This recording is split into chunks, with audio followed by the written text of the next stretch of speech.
What is up, everybody? Welcome to episode 11 of the Sports Hour Plus with Miller and Watson. Um, Lots to react on today, lots of NBA. We're going to do some NHL, kind of more hockey than NHL, hit some college basketball, preview the Super Bowl a little bit, but we also do have all of next week to talk about that as well. So we'll do a real quick preview. Maybe next week we can get and take some prop bets and look at those kind of stuff. Look at odds for that, which would be kind of fun. Make sure to give us a follow on our socials down below, and give Kylan a subscribe on YouTube. How are you doing? How are you doing this week? I'm good. How are you? How are you? You I know, mean, you know, thriving. you know, Surviving, thriving, all the things. the Sixers been on the West Coast swing. So unfortunately for me and all the other beat reporters and everything else, them 10 o'clock basketball game start times is murder, especially when the game don't end to like midnight or 12:30, and you have to put an article up and then do all the socials and stuff. But I'm good otherwise. Everything is good. I'm surviving. One more game tonight, and then we don't have to do that until they do the LA swing later on, which I think is like mid March. But There you this go. is good. Sports wise, everything is mostly up. We're gonna stay tuned on what if Joel Embiid's MRI comes out anytime soon while we're recording this. But Yeah, I'm good. I got my one eye on Twitter, Yeah, because news is breaking all over the place. So yeah. But I'm good. How about you? How was the weekend and all that? good. Yeah, all good. It was nice. I got to go to a UConn game, which was really fun. It was my first Sunday off since September, which is Okay. crazy. Yeah, so it was nice. We went up there with Dan's dad, who's a big UConn fan as well. He went to UConn. Now, Um, now, now the so big that was question. Go Yeah. ahead. No. So I was gonna say, so it was fun. It was nice to see him smash and annihilate people, which is always fun. Were y'all able to get like, were y'all in like the regular folks section, the No, we were in the UConn alum? family and friends section of the Oh, players. So we were like okay. right next to Donovan Klingen's dad, which was really cool. We were got to see the 04 national championship team came back. So Emeka Obafor was there. Okay. Coach was there, which was cool. And then Andre Jackson and oh my god, Pelicans drafted Jordan Hawkins had Okay. played the night before, and Uh-huh. then Jordan Hawkins flew to Connecticut and was at the game, which was really cool. Okay. Um, So they must have been off then. That's cool. yeah. So it was fun. It was a good, it was a nice weekend. Nice having a weekend off. So Cool. my weekends are now booked up with dance competitions and sideline reporting for the rest of the winter, which is good and good to be busy, but everything's gonna start happening real quick for my wedding. So that's where my stress is coming in there, but it's all good. Yeah, man, it's the exciting time of our sports calendar. Football's over. Now it's all basketball, hockey, and if you're into this stuff, lacrosse, which I know you Yes. come. I'm in a big area too, but you're in like the beginning area of lacrosse, the Yeah, lacrosse is DMV. huge. My next door neighbor growing up was a professional lacrosse player. Oh wow, yeah, I was about to say you're in a big area for. Well, I mean, I'm in a big area for basketball and football, but you're in a big area for. You're in like the basketball and lacrosse mecca in Yeah, it's your cool. It's always hometown in cool to there. see. I'm like, oh, they went to PVI, which is Yeah, like right downtown. So, yeah. um, yeah, it's cool. All right, so let's get going. Let's start talking some sports. So Okay. there's been some breaking news that happened literally right before, Yeah, like five. When you told like me about. 5 minutes. Like we were prepping for the show as it came out. So Dan Quinn, um, I'm not sorry. Not sorry. Hold on. Not Campbell. it's okay. So Dan Quinn has been given the head coaching job of There you the Commanders. go. There you go. I was like, Campbell. I was like, did I mess up? Yeah. No. So Dan Quinn, for those of you who don't know, he was the Falcons head coach from 2015, 2020. His head coach, his record as a head coach is 43 and 42. He made a Super Bowl appearance with Atlanta. He was the 2021 AP Assistant Coach of the Year. In 2023, he was the fifth ranked scoring defense of Dallas. So he was the defensive coordinator in Dallas. He's been with the NFL for 21 years. So he's not new. Um, Not at all. not at all. And I think a lot of people after the how Dallas played in the playoffs said that Dan Quinn coached himself out of a head coaching job. And then when Belichick didn't get any of the other jobs, and then 2 days ago when Ben Johnson said that he was going to stay with the Lions, a lot of people assumed that a lot of people didn't know what was going to happen in the Commanders. Actually, this morning on one of the shows I worked on, literally the title for the podcast was "What is next for the Commanders? Like, where do they go from here?" I they're going to draft a quarterback. They want an offensively minded head coach, but I guess that just means they're going to have a really awesome. Who is their offensive coordinator right now? Is it Bieniemy? Is he their offensive coordinator, or is he defense? This be enemy unless they leave, unless He Quinn leaves. doesn't want him. Yeah. Yes. And I don't know. I mean, maybe you bring in some special quarterback whisperer. Yeah. But I think anything is going to be a plus for the Commanders. And we were kind of talking about this before. I don't have a huge reaction to this. More, my reaction is big that this means that Belichick won't have a job. So the big people that aren't getting jobs now are Bill Belichick, Pete Carroll, Mike Vrabel, Aaron Glenn, obviously, but some of these people are staying with their teams. Ben Johnson already said he was staying. Anthony Weaver, Eric Bieniemy. Jared Johnson, a lot of people. Yeah. Staying with the Texans and stuff. So I mean, I think Belichick and Mike Vrabel are the two big ones that really surprised me. I mean, I don't know. There's also the rumors now that he's going to go be on Fox or something, right? Do a broadcast with Brady or be an analyst. So or probably more than likely go to ESPN, just to spite him. Yes, I know. So I wonder, what are your thoughts on this? Well, first off, I'm excited because it means the Dallas Cowboys defense is about to go down the drain. Because Dan Quinn is like the architect of why they have a top 5 defense, because he's a blitz master.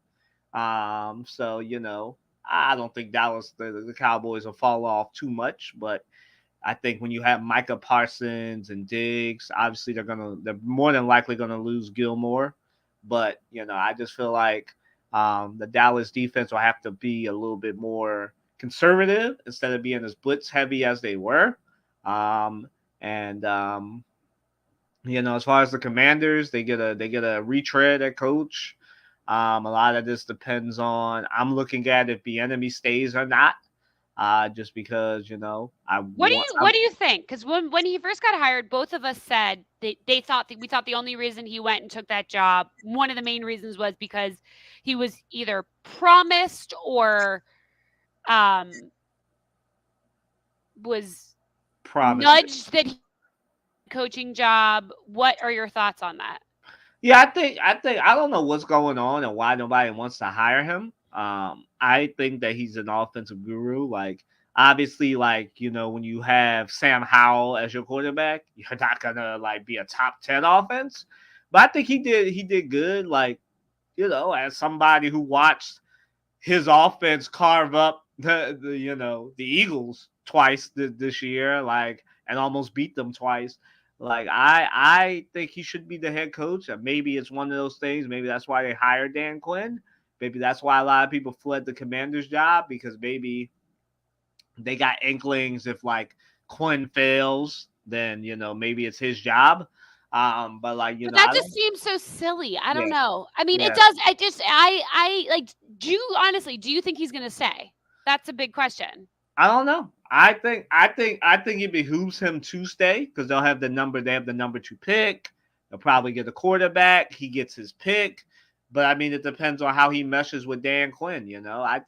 I think you need, like you said, like he's a defensive specialist, so you need an offensive guru. And right now, you have the offensive guru on your staff, like Eric Bieniemy. I thought it was weird that he wasn't taking any interviews. Like we didn't hear about his name in I any know. interviews.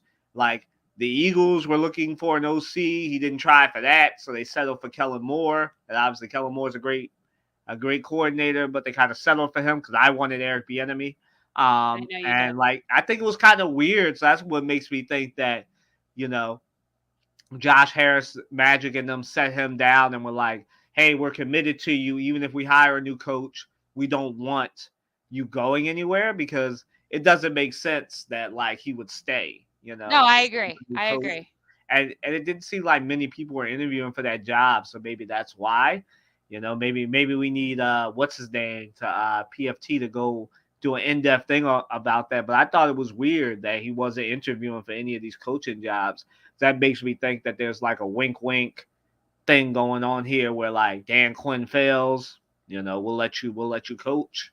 Like Yeah, I don't really know because like it's kind of weird that he didn't interview. He knew there I was going to be a agree. new coach, I so like agree. so like that makes me think that they did like a lot of And I internal didn't even stuff. see, did he do an internal interview for head coach? If he did, they kept it real quiet. Okay. Yeah, I Yeah. was gonna say I don't even remember seeing a like Yeah. social post about it. But I mean, we'll dive deeper into this a little bit maybe next week when we start hearing. I'm sure. we should ask Floria. Floria Yes. knows. Yes. I'm sure he does. So yeah, we'll see. Yes. We're gonna move on to more of a little bit of a serious topic. So I, of course, last week said I wanted to talk about the NHL. Not meaning I wanted to talk about something like this, but it is probably the biggest story going on in the NHL right now. So, four players that were on the 2018 national Canadian team have turned themselves over in regards to a sexual assault case. Um, Carter Hart, Michael McLeod, Carl Foote, and Dylan Dube. This is all according to NPR. There hasn't really been a ton of details that have come out about this, but it's just kind of, you know, a long list of issues that there are with professional sports, one of them being players being accountable for their actions. And yes, this did happen like 6 years ago, but still I'm glad that the NHL and these players are taking accountability for something, because if something happened, which it is alleged that it did, it needs to be taken seriously, and not just because they're professional athletes it gets blown over. There needs to be repercussions for it. I agree. I don't understand. We're both not Canadian, so maybe we need to get a Canadian law expert to understand, what the statute of limitations is in Canada. But this is kind of weird. Just because, like, as far as locally, because the Flyers goalie Carter Hart, he just took a leave of absence last week from the Flyers, and when he did, obviously, like I cover Philly sports, but I'm not as much of a Flyers reporter. But I heard that on our NBC affiliate here in Philly, and I was like, that's weird. He's like the star of the team. Why is he taking a leave of absence? My dad was asking me. I was like, well, he's either, generally when athletes take a leave of absence, obviously there are exceptions to this, but generally when they take leave of absence, it's because of personal stuff, mental health. Usually that's what it is. Drug and Or alcohol drug and rehabilitation. alcohol. Like, sometimes the leave of absence is because girlfriend or wife, is pregnant, blah, blah, blah. Like, but generally it's for like serious stuff. Yes.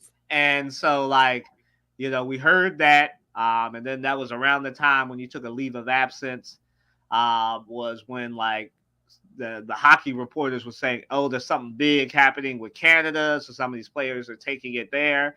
And I'm like, "What's going on in Canada that would make Carter Hart take a leave of absence?" Then we find out it's because, like, when they were on the junior team in Canada. Now, Morgan, you can correct me if I'm wrong, since you're more the hockey expert than me. The junior team is more hockey.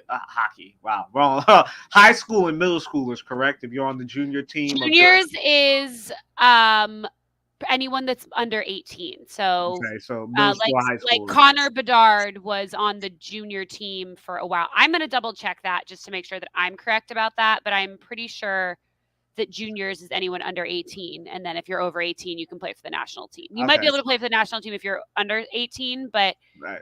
um, Yeah, so we'll just say generally 12 to 18-year olds or 12 to 17-year olds probably. Right? So like, obviously this happened around the time when they were either in middle school or high school. Now I don't know how old all of these players are. I'm assuming because I think Carter Hart is pretty young. He's like in his late 20s. So I'm assuming this happened 6 years ago. Yeah, they would have all been in high school, probably. So yeah, it's a lot going on. We don't really know other than the fact that in London, Ontario, so Canada. so juniors is ages 16 to 20. Okay, so there you go. So yeah, so high school or college. Yes. So yeah, so they were told to turn themselves in, and that's really all we know. Now we know it's serious enough for them to be told to turn themselves in. Um, that's what I believe is one woman right now claiming that these four players, you know, for lack of a better term, like sexually assaulted, gang raped her. It seems like, um, I don't understand why you would call these four players in other than that. So like, this is not me speculating here, but it's four players, one woman. I mean, come on, y'all, we can kind of like carry it logically to what happened here. It was either gang rape or multiple. They all took their turn. So it's unfortunate. And obviously, I know that both of us didn't want to talk about hockey under these circumstances, especially with it being All Star Weekend in hockey. So if anything did happen, that's why we're both trying to be careful here. But if this did happen, they all four of them should be held to the highest extent of whatever Canadian law says they should be he- Absolutely. held to, and they should no longer have their NHL careers, and work their way back up if this did happen. Otherwise, if it turns out that it didn't happen, then they can continue to rehabilitate and go back to their respective teams. Yeah, I agree. Yes. All right, so we're gonna move on to something different and a little bit more, I guess, uphearted. We probably have similar but slightly different views on this. So, is the new 65 game requirement in the NBA really effective, or is it forcing these players to play to keep their money? So, I think that, and again, you can correct me if I'm wrong because I don't know this rule exactly. Is it that you have to play in 65 games? Like, what if you like tear your ACL? Then, so like from what my understanding and research and get more deeply, you have to play in 65 games if you want to be considered for all the big awards in Awards, right? basketball: MVP, Defensive Player of the Year, they don't have offensive rookie, but Rookie of the Year, six man, all that stuff that all you crazy people bet on. So Okay. all them awards that people bet on. So that there is an injury clause for like season-ending injuries, and obviously you can appeal it if it's going to cost you money. But it Okay. is you have to play in 65 games. So that I'm no mathematician, but it basically says it's an 82 game season, so you can't miss more than 17 games um, Okay. if you're an Uh, NBA player. And if you want to be considered for that, and a lot of players have incentives, just like NFL players. Obviously, basketball players get way more money than football players. I know a lot of football players are very upset about this, but that's why the NBA has the best union in sports, in comparison. So yeah, so there's that. But yeah, so there's no you can seating ending injuries, then like you can file, then they'll make an exception for you, but you have to file an appeal. It's a really I'll let you go before I go into no, that, but that's the thing. So So yeah, my thoughts on this are I don't think it's ever a bad thing to hold people accountable and to make them play for the money that they are being paid. I think for me a lot of it comes down to you hear so many stories about these people. I mean, like Like let's do LeBron as a example. LeBron has missed games this year to go see his son play. Yes. Yes, Um, I Now, I'm not saying that LeBron shouldn't be able to go see his son play basketball, but there are people that buy tickets to games to go see LeBron play. And they've waited their whole life. They've this, that, and the other. And they go, and LeBron's not playing. And it's not because he's injured, it's because he's, going to his son's game. Now, in any other sport, that would be seemed ridiculous. Like even in the NFL, if your wife is giving birth, there's times where you'll finish the game and then go. And again, I get it. It's 17 games versus 82. It's a lot different, but I feel like even in baseball, we don't hear about this as much as you hear about in basketball. I feel like that's basketball is the one that you hear about it the most. that's because there's no incentives in baseball. There's no the other three sports have salary caps. Baseball doesn't. So baseball gets you as we all know, nobody makes more money than baseball players, not even soccer players. So because That's true. there's no salary cap, so baseball players don't have incentives. I don't even think hockey players. You might know better than me, but I don't even think hockey players have incentives. I think the only Yeah. athletes with incentives in their contracts are football and basketball players. But still, I see both sides of it. Like obviously, if you get injured, you're hurt, you're sick, you shouldn't have to play. But I also think just taking a game off randomly to go do something that's not related to your job is crazy. Like you have an off season, you have a full off season, and I get it. Like I don't know, I just feel like you're making so much money. I don't think it's a bad thing to be like you don't deserve an award for the most valuable player when you played 10 games less than the next guy. But that's my opinion on it. Yeah, I think so. Here's the thing. I think it's a good rule applied for a problem that to me wasn't really a problem because like you have 82 games. Obviously, like some of these places, like for like Joel Embiid, like big players, like you only really get if you're on like a West Coast team, you only get to see like, and vice versa for East Coast, you only get to see LeBron and KD twice a year. Um, you know, if you're not in that team's conference. So I totally understand it. But like a lot of these players weren't resting. That was more like a Kawhi Leonard, a Paul George, stuff like that. This really started with the Spurs and what they did a long time ago. But like I feel like now, because it's the first time that we've had this rule, it's affecting things, right? Now, like the most famous example that we had from 2 days ago was Tyrese Halliburton came out and said because he had to play after having an ankle sprain, that it's a stupid rule because he had to come back and play maybe a little bit earlier than he should because he has an incentive in his contract that if he gets on an all NBA team, which is what this is all about, an all NBA team for him because he's not going to be in the MVP conversation, he has $41 million attached to that, right? That's an incentive in his contract. He has to get $41 million to make an all NBA team. And he's like 5 or 6 more games away from not being eligible for that. And so that's why I said off air, and I'm saying now that the NBA is kind of dumb because this is a rule that's of the sorts with how dictatorial and vague it is that I would expect from them idiots at the NFL. For the NBA, I know they have Joe Dumars, who's basically like, we have any complaints yet. I'm old school. I'm a bad boy Piston. If they did, I'd tell them to suck it up. But I'm all like, dog, don't let what happened back in the day because y'all was only making 15, $20 million affect the fact that if Tyrese, let me tell you something. I probably will never see $41 million in my life. But if I'm Tyrese Halliburton, I'm in the midst of a 5-6 year extension.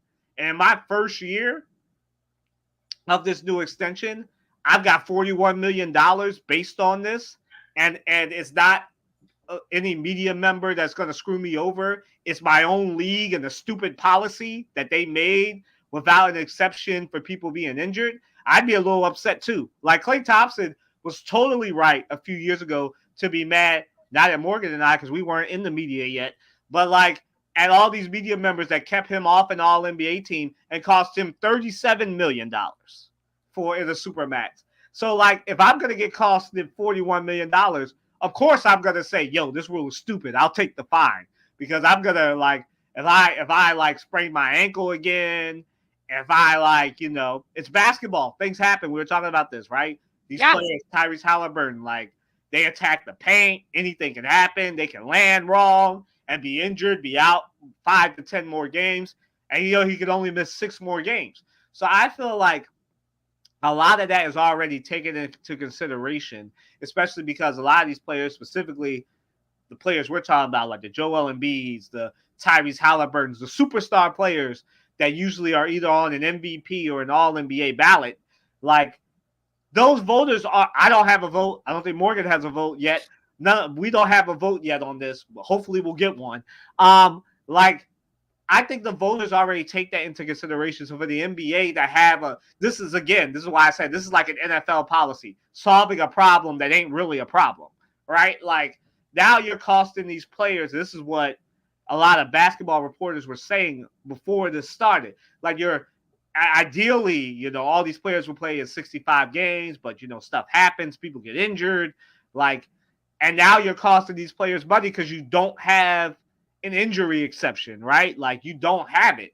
Like everybody is not going to play in 82 games. Like eventually it'll get to the point this happens towards the end of the season where like they all have their spots wrapped up, so they start resting guys because those last few games don't really matter if you're not in the play-in tournament. If you're a top 4, top 5 seed in either conference, you ain't got nothing to worry about. So like they start resting guys. It happens. So like this stuff happens. So like I don't understand why the NBA, and they should in the summer, they should be the NBA, be the geniuses and smart people that I know they are, and look back at this rule, especially if it costs Tyrese Halliburton $41 million. Because when it costs Klay Thompson $37 million, they changed the rule for him and made sure that, because then it becomes up to the NBA team to give him his incentive, and he shouldn't have been screwed over by media members. He should have been on an all NBA team. The same thing will probably happen when they look at it and be like, oh, now we've got Tyrese Halliburton playing early, costing Indiana maybe a playoff berth or a deep playoff run because he's forcing it to be able to get on a team and get his money. And same thing, Joel Embiid, there's speculation now from Sam Amick. Again, I tell people all the time on this show, the Philadelphia 76ers and most Philadelphia teams besides the Eagles don't leak because, like, their owners and the people, this is no knock on the Eagles, like, but Jeff Lurie and Howie Roseman are constantly online, constantly paying attention to sports media. That's not what the other teams do. So, like, they don't really care. So, like, that it is something that they need to look at because it shouldn't be costing. Because ultimately, what's happening is these players are forcing it. Something may also happen because they're forcing it, and then they're costing themselves future money for an incentive that shouldn't happen and should have a waiver to it. There should be an injury exception. Like there should be more. This should be more detailed. This seems like something that was hastily put together, obviously collectively bargained, but hastily put together. And now we're seeing the results this season. And this is the first season of this policy. So to me, this means in the off season, they should all get together and be like, hey, we need some injury exceptions here because we've got Joel Embiid, Tyrese Halliburton, faces of their team, all-stars and MVP candidates, being screwed over because of a policy that we didn't think through. Yeah. I mean, I think that's all extraordinarily fair, if that makes sense. And I think that these policies are put in place by people that aren't playing the game, if that makes sense. You know what I mean? And I I can still see both sides of it. And I think that that's what yeah, I think that's I don't know how much of a problem there was to fix, and I think sometimes in these situations we're trying to fix problems that aren't problems because there are other problems that are too big to be fixed, and so they try and fix small problems. That makes Right. sense. Yeah. Yeah, I think I this is what I'll say. Like, obviously, neither one of us work on a medical staff with any NBA team. We Yeah. report on the games, college, NBA, Yep. football, whatever. We don't have the detailed knowledge, but even I can see that, like, you shouldn't have had, like, and again, this is what Kurt Heelan and a bunch of other basketball reporters were saying, that, like, if you just have a blanket policy No, and I want to give all those reporters like him and others credit because they were saying over the summer before I was saying it that like just having a blanket 65 game policy without covering injuries because it's basketball's 82 game season, like it's not gonna work because then you're gonna have people losing money because they're injured and you don't have any exception for that. Yeah. So like and you're That's I think blanket statements are always that's the problem with blanket policies, right? Is that there's no wiggle room. And I yeah. think that sometimes you need to have like yeah, you don't want to have a policy that has like 16 if this happens, if this happens, if this happens, but sometimes you need to, right? Especially in basketball when you have 82 games. You have an in-season tournament that you're adding. So really, it's more than 82 games if you really think about it. It's in-season tournament. The NBA tried to do a whole like, oh, to keep the 82 games. We all saw what they did. They were like, oh, the in-season tournament doesn't count. Because then it would have been 86 games, right? Yeah. So like, they're trying to get around. They're trying to do that whole NCAA. These games don't count, but we want the banners up if y'all win the in-season tournament. Like the NBA should just do what the NFL did. Like you want to add games, just add games, bro. Just you want to do an in-season tournament and a mid-season tournament, just add the games. Just make it a 90-game season and add make the policy accordingly. Make it a living policy. Like, but for this, I fully agree that they all should play in an ideal world. But this is the NBA. Things happen. They want money. Obviously, it makes a lot of money. A lot of people younger than us watch it, not on TV, but online. The NBA is the NFL is dictatorial. The NBA is not with their rights. They want it everywhere. They want people to watch. They have the most growing audience in basketball. They make a lot of money. They're about to get one of the biggest rights ever because they're about to have like NBC, ESPN, Amazon, Yep. Apple, Yep. everybody bidding for these streaming and TV rights. So like When does that start? When does next year. next year? Okay. So So like they're gearing up, they're doing all of these things so to basically try and this make them more basically this summer, okay. the rights expire in 2025, but as we both know, really it starts this It summer. starts this summer because Yeah. you need to start prepping. Oh Yeah. my So gosh, that's like gonna be such a nightmare. yeah, so Uh, like fun to so follow. yeah, so like like you're gonna have all these companies bidding for these because the NBA, like I'm gonna give y'all a little preview. I mean, I don't have no knowledge on this, but everything it seems like this is where it's headed, right? The NFL kind of did this, but they didn't dip the NBA is gonna fully dip their toe in splitting the rights. They're probably gonna be the first league to have TV and streaming rights because that seems like where it's going. That's where all the reporting is right now. Is that the NBA is gonna keep the TV rights because they have to, because you have you can't have Philadelphians, New Yorkians, Bostonians, San Franciscans, obviously all the teams in the really big markets, missing out on TV money. So like they're probably going to be the first league that splits these rights straight Yeah. down the middle between TV and streaming. So like the Which I NBA think makes sense, I for, guess. for them it Yeah. does. Yeah, because they have 82 games, whereas the NFL didn't want to fully dip their. I don't know why they didn't want to fully dip their toes in it, but they didn't. But the NBA has no problem doing that. So to get their money, but that's where it's going. And so because of that, you have things like this, but they definitely need to like relook at that while they're in the midst of negotiating their new TV and streaming rights deal. Crazy. All right. Yeah. Who are your big all-star snubs? The games are coming up. You just told me it's not in Indianapolis. That's It is. It is. You're it right. is. Okay. Everything is in Indianapolis. I'll be in Indy in a few weeks for the combine. I swear I go to Indianapolis more than any other city. Right, because you were there for the Big Ten and everything Big else, right? Ten, combine, interviews, everything. They have some great steakhouses, though. I'll tell you that.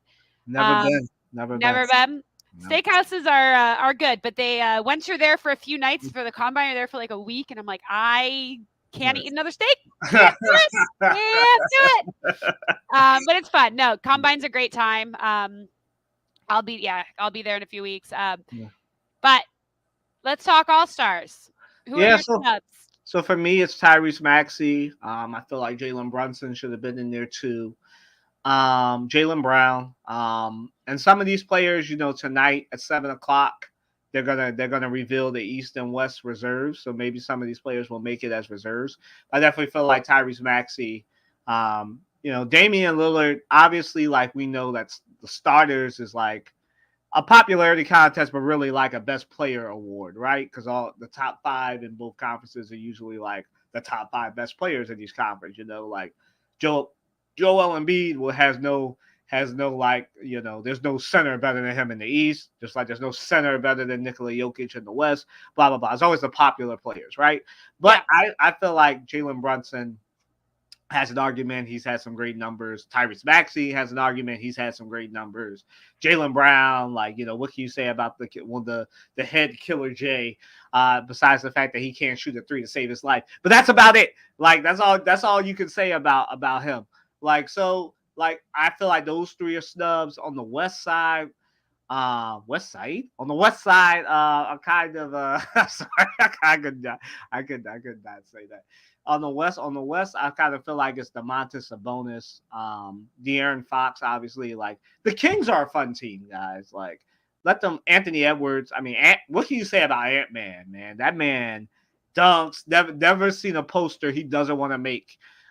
So yeah, I think those are my snubs. What about you? I have to be honest with you, not my forte. I looked at the list and I was like, these all seem like good names. Um, I could have done a little bit more of a deep dive, but I was kind of going to lean on you for this seg because that was this is just not my. I don't follow it closely enough. I do like watching the All Star events. I think they're fun. I think it's a good weekend. I actually think that the All Star NBA does the best All Star weekend They of do. They of do. any sport. Even somebody who doesn't watch NBA on a total regular basis watches that, and I think that they do a really good job of making it entertaining for people who don't watch basketball. I think Mhm. NBA or NFL is trying to do that with the Pro Bowl, but it's just I don't know. It's still not good. I don't really want to watch flag football. I think Yeah, I um, mean, if I was, this isn't a question. If they gave me, maybe they should hire me as a consultant. If they probably. if they if they wanted to make the NFL stuff more fun, they should do what we all used to do as little kids. I know you remember this. I know you're not. Yeah, I'm a little bit older than you, but like we're not too far apart. Like you remember the kick pass punt competitions that we all used Yeah, to do in school. yeah. Like they should do that. Like have like the best kickers, obviously. you know, Justin Tucker didn't make it to the Super Bowl. And we'll get to that. But like, have a kicker competition between like him and some of the top five kickers in the league. Do a I've kicking always said competition. do like a combine. And I know they do Yeah, like the drills and stuff, but like do a full combine. yeah, Like that yeah, would be really fun. I think yeah, the guys would get really into it. yeah. Like, Um, I think that would be way more fun, yeah. I mean, the NBA does like a dunk contest, a which is 3-point so shoot good. contest. Like you Like know, they have the rookies and sophomores go up against each other. Like make it a full weekend. Like yeah. you're in Orlando or at when we were growing up, it was Hawaii. Like I know. like Now I know. Now everyone's like, well, I don't. It was used to be a free trip to Hawaii, and now yeah, you know. yeah, yeah. Like You see what Jason Kelsey said? He was like, my daughter. He's like, I don't really care what happens. All my daughter cares about is if she gets to meet Elsa. yeah, I was about to say like yeah, he was like I haven't been to a Pro Bowl in a while because he's Yes. always at the Super Bowl. So it's like oh like it's in Orlando. He's got it bad because it's not the last time I think he went. It was still in Hawaii. So Yeah. so He was like like, eh. yeah, but he's got three daughters, so all below the age I think of 5. So Yeah, they're little ones. yeah, they all want to Um, they want to see Elsa. So but yeah, I mean, me um, too. I get it. Elsa's the best. yeah. Yeah, so like if I was them, that's what I would do. This is not the question more on NBA All Stars, but I like know. they need to do a kick pass punt competition like between the kickers, the punters, Yep. QBs can throw. Like I don't know why they don't do that. NFL hire me to like change your All For Star. real. For Hire real. us. We'll change the All Star game. There's So so much they could do with it that yeah, they just don't, and it yeah, sucks. But yeah. I think it's also because like they don't want to compete with the Super Bowl, and they that's don't all. want to compete. They don't. People don't want to get hurt. Yeah, I get it. I get it. I get it. But there has to be something more fun, or make them play basketball. That'd be yeah, funny too. yeah. All right. So I've been checking. We have not gotten any updates on this, which we didn't think we would, but you know, Yeah. it was a hoax. I would tell Sixers fans this. No news is good news in this regard. Obviously, if it was bad, Woj and them would have reported on it by now. Yep. Yep. A lot of people are saying that, they're giving it another 24 hours, which means it's probably not as significant as a lot of people thought. Because if it was, the news would have been out. Like, Yep. again, I The tell longer people, that they wait, that means that swelling will go down. That means that all this stuff, which means they can make an accurate representation of it. Um, right, right, and like I think obviously the Sixers are a very fun team to watch. They obviously have been snake bitten. I'll just combine these two questions. It will definitely tank the Sixers championship hopes if it's a significant injury. I don't think it's a significant injury. Nick Nurse said it's kind of like a different injury than what he was facing, which was some knee swelling because he keeps bumping knees with people when he's like going to the hole and stuff. And this happens basketball. I used to play it, but this happens. Bumping knees, bumping ankles, bumping legs happens a lot more than a lot of people want to say. Like that's why Morgan said a couple weeks ago she would just shoot threes. It happens a lot more than stay on the people think. outside. Yeah, Yeah. it happens collisions and stuff. I tell people all the time, like, because people think it's football and like soccer, but I tell people as basketball, you don't have to make it to the NBA. Just as basketball players, collisions happen a lot Yeah. in basketball. Like you're going You for leave your feet a lot in yeah, basketball. There's a lot of jumping, a lot of, anytime your body leaves the ground, you're at yeah, risk for something yeah. happening. You're jumping into the crowd for like to save the ball. Like they really encourage. Basketball is one of the few sports that encourage that dog mentality, bro. Like this is why you got a lot of dogs that are basketball players because that's what's highly encouraged. But Yeah. yeah, so I don't think it's going to be a significant injury. I think at most it'll be like a knee bruise or maybe a hyperextension, which is stuff he's played through before. This man played through a meniscus tear. I will tell you who looks stupid. All the people who were acting like they didn't see the game last week where he bumped knees with Pascal Siakam and were like, oh my God, he's ducking Jokic. And I put on Facebook, I was like, you can't duck a man, not dunk, duck a man who you just beat 2 weeks ago. We just Yeah. talked about this 2 weeks ago. And who you're 6-2 career against. I know the records matter more to football players than basketball, to football people than basketball people. But if I'm 6-2 against you, like that means I don't really. It's not a competition. It's a rivalry. That's not a rivalry. You don't Yeah. beat me.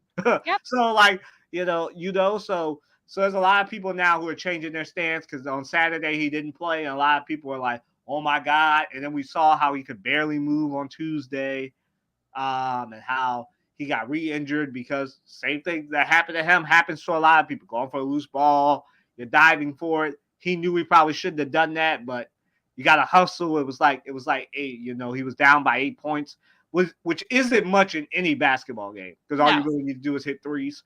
Um, so like so he was diving for it. Unfortunately, Jonathan Kaminga landed on his knee, and then that was a whole thing. So like hopefully he'll be back. I fully expect probably him not to play these last 2 weeks of the season, or last 2 weeks of before the All Star game. Probably playing the All Star game and then use that as his ramp up, if it's a worst case scenario. But I think this is a man that people don't know. He, like I say, suffered a meniscus tear, an orbital bone fracture. My man had a whole bruised face, like side of his left eye that wasn't really working because he got poked in it. Like this man toughs it out through a lot. So I definitely think if he can play through it, he'll play. I may not want him to play right now, but like he will play because this goes into our next question. Obviously, it will definitely tank their hopes, but I don't think this is a significant injury. What's going on with the Sixers? They're not healthy right now. All right, Kylan, I'm going to let you take this one. I will be back in about 5 seconds, okay? Okay. All right. What's going on with the Sixers is they're in the injury bug is biting. Like that's what's happening. The injury bug has been biting them for a while. Like, everybody's getting bit, or it's the flu. Tobias Harris just got back from an illness, basically the flu. It's winter time, people get sick. So once they get through all this injury bug season, they'll be back. I wouldn't really worry about it. Y'all, a lot of Sixers fans are worried because they're fifth right now because like the Knicks have had a hot start, and so have the Cavaliers as we come to the All-Star break next week. but I wouldn't worry about it. The Sixers fans, like the Sixers will get healthy. Tyrese Maxey looks like he might play tonight, so Tyrese Maxey comes back. Tobias Harris is back, and we just wait until Joel Embiid's MRI comes out. They'll be all right, and they'll probably make some moves next week as the trade deadline comes. So we just talked about it. The aforementioned New York Knicks. Are they a legitimate title contender and top three team in the Eastern Conference? Um, with all due respect to my boy Josh Leeper and all the other Knicks fans, that's ridiculous. They're not a title contender. They're not a top three like them like by Stephen A. Smith. Ridiculous. Ridiculous. No. Like right now, they've had a hot January. The Villanova trio of Dante DiVincenzo, Josh Hart, and Jalen Brunson are powering them right now. But the Julius Randle injury will eventually catch up to them. The fact that they don't have OG Anunoby and they have no defense outside of Jalen Brunson and Josh Hart will catch up to them eventually. Like they've had a hot January. It is February now. It's time for the fall off. That's what it's time for. These games, excuse me, are about to get serious now, and that's when the Knicks do this. Yep. Like it's time. It's time for the fall off. So the Knicks are looking great right now. New York stand up. Like this, it's looking great right now. My Stephen A. Smith, New York, stand up, New York. Like y'all got it. Y'all got it right now. Enjoy it while it lasts, New Yorkers.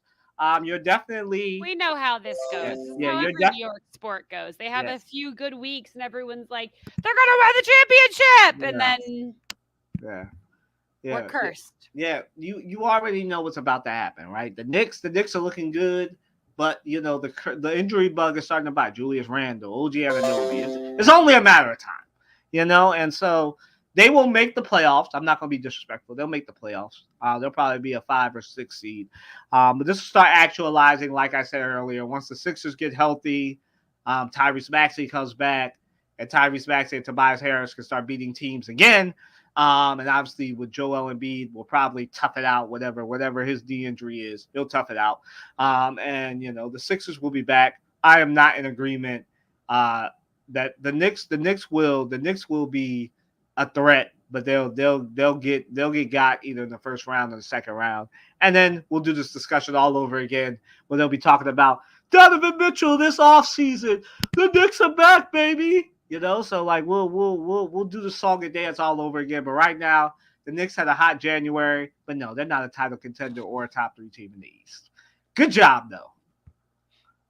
Uh, and now we get to the trade deadline is next week. Yeah. Obviously, it's next Wednesday.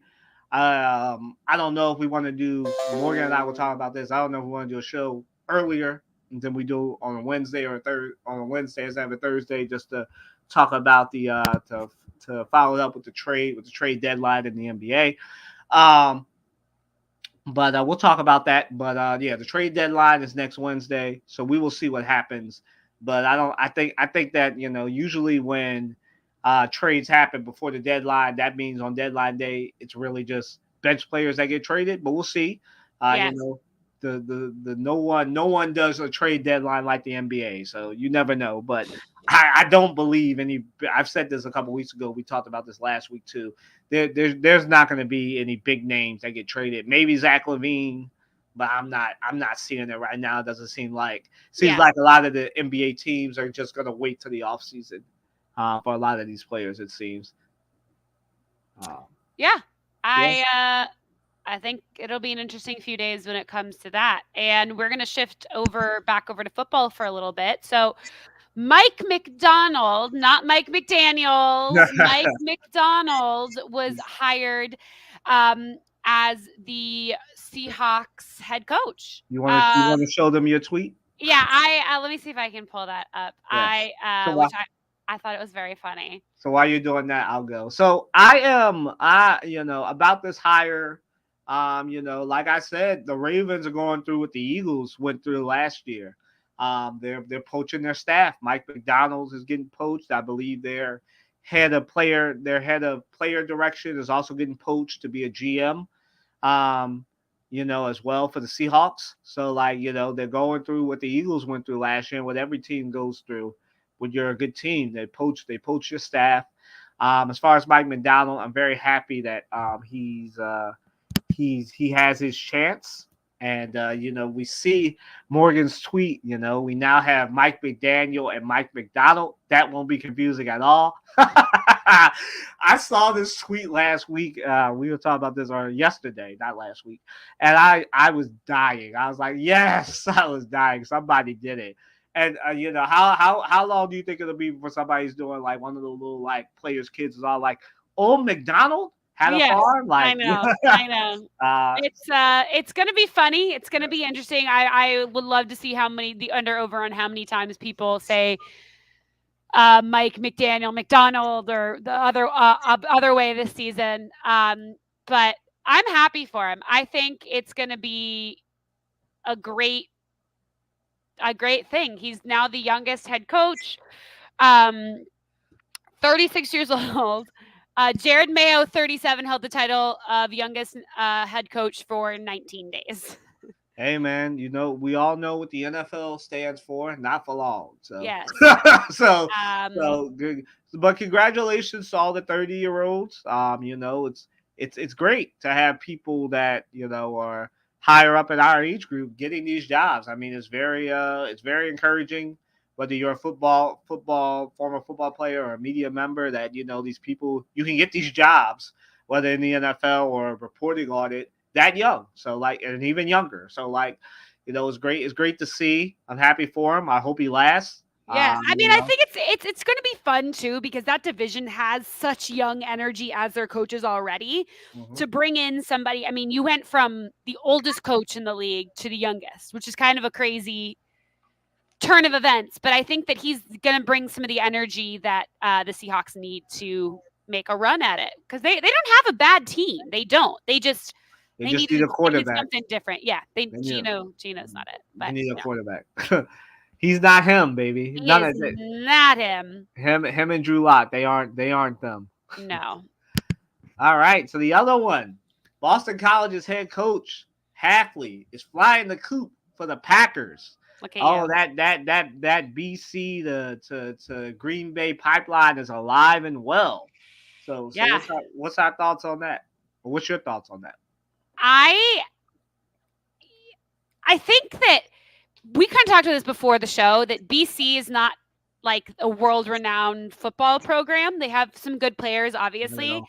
Right. Like we were saying, I mean, I think the most relevant one currently is probably Zay Flowers, but I think that he was able to keep Boston College relevant in some Mm. capacity, and he was able to bring some of these good players and he was able to keep some of these players. Like you hear about the culture at BC. Like you hear when Zay talks about why he didn't leave and go somewhere else. And I think that's really important. And the Packers, they kind of pride themselves on being of all the teams more of that like family culture mentality. I mean, I think it Right. probably stems a little bit from not sorry. That's what I meant. Um not having yeah, I don't know. I mean, I think it's a good hire. Um, what are you thinking? I think it's good. I think he was in the ACC, but BC hasn't been relevant in football, since they left last year. Obviously, it hasn't really been relevant or good since since Matt Ryan left. So like it's good. It's great for them to keep that BC football legacy alive. And whoever the next coach is has some semi big shoes to fill. I think it's great. I think it's good for him to get that upgrade to become the defensive coordinator. Obviously, that probably means that the current defensive coordinator is going somewhere else. So we'll Yep. probably hear about that very soon. I know he was interviewing for the linebackers coordinator job here in Philly and DC jobs over with the other teams as well. So we'll see where he ends up. But I mean, this is good. Everything that I've heard about Hafley says he's a defensive minded coach. So I mean, this can only help that young defense of the Packers. Now, obviously, some of this with the Packers is going to be they probably are going to lose Jair Alexander. But this is a Yeah. team that has built through the draft before, and that's how they got Jair Alexander. So he seems to be a good. evaluate their defensive talent, if we know one thing about BC, they have running backs, they have receivers, and they have a good secondary. So Yep. like he can definitely coach that. So we will see. We wait. I think the bigger thing that a lot of people were talking about, we kind of talked about this off air. Does this say anything about the effect of NIL on football coaches? And I'll just start. Like I don't think, like, to me, again, we talked about this, right? BC is a private college. It's in the ACC. I don't think it has a lot of big like NIL boosters. I could totally be wrong. But I think the boosting is probably more in basketball than it is in football, since they have more of a chance there than in football. But I don't think, I'll say this, right? If you are a coach, right, obviously like the Nick Sabans, the Jay Wrights of the world who win championships, it could be a little bit of their consideration. But as Morgan pointed out off air, and as I pointed out, to me, this says if NIL is a reason that Hafley left, then that says more about him than it Yeah. does about NIL. Because to me, I hear a lot of people, reporters and football players and others say, "Oh, we football players and coaches are the most competitive like ever." But if NIL played a part in this and him not being able to convince people, that I've never been to Chestnut Hill, Massachusetts. I have been to Chestnut Hill, PA, but I have never been to Chestnut Hill, Massachusetts. So I don't know, and I don't want to throw any aspersions on Chestnut Hill, Massachusetts. But if you cannot convince anybody in any part of this country to come to Chestnut Hill, Massachusetts, and be in a suburb of Boston, then you shouldn't be a coach. And Yeah, him, it's not a hard it's not like your North Dakota State yeah, University in the yeah, middle of nowhere. yeah, There's a ton of good talent up here in the Northeast, and right, I think a big thing that we were saying is I get it for some of these, like, older coaches who are just done, they've done things the same way forever, and it the idea of an evolution doesn't sound really nice for them. I can kind of understand that, and then I also can kinda understand the shift of you being, like, mentally and physically exhausted from being a college coach because recruiting, again, I've never done it or been recruited, but it sounds like a lot of work. So I can kind of understand being like, and then the lastly is like you're going to go coach in the pros. Like that's a lot of these guys' dreams. So I don't think NIL had much to do with it. I don't think NIL had anything to do with Jim Harbaugh leaving.